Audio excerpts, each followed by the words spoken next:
உயிரிழந்தது. இது பக்தர்கள் மத்தியில ஒருவித அதிர்ச்சியை ஏற்படுத்தி இருக்கிறது. மேலும் பாகன் கதறி துடித்து அழுகக்கூடிய வீடியோ காட்சிகளும் காண்போரை கண்கலங்க வைத்திருக்கிறது. யானை காந்திமதி உயிரிழப்புக்கு என்ன காரணம் அப்படிங்கிறத பார்க்கலாம்.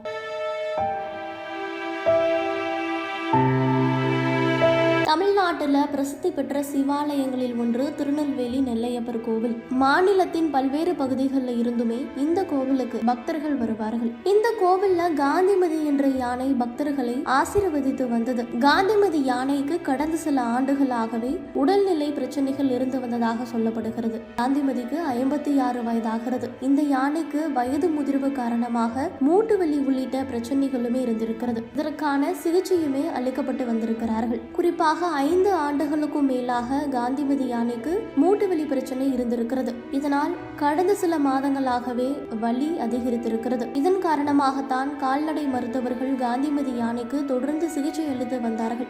இந்த மூட்டு வலி பிரச்சனை காரணமாக காந்திமதி தினசரி வலியால் துடித்துக் கொண்டிருந்திருக்கிறது. இதன் பிறகுதான் நேற்று அதிகாலை படுத்து தூங்கிய காந்திமதியால் அதன் பிறகு மீண்டும் எழ முடியவில்லை. இதன் பிறகுதான் காந்திமதி உயிரிழந்து விட்டதாக அறிவிக்கப்பட்டிருக்கிறது. உடனடியாக நெல்லையப்பர் கோவில் நடை சாத்தப்பட்டிருக்கிறது. யானைக்கு இறுதி சடங்குகள் முடிந்த பிறகுதான் கோவில் நடை திறக்கப்படும் எனவும் அறிவிக்கப்பட்டிருக்கிறது.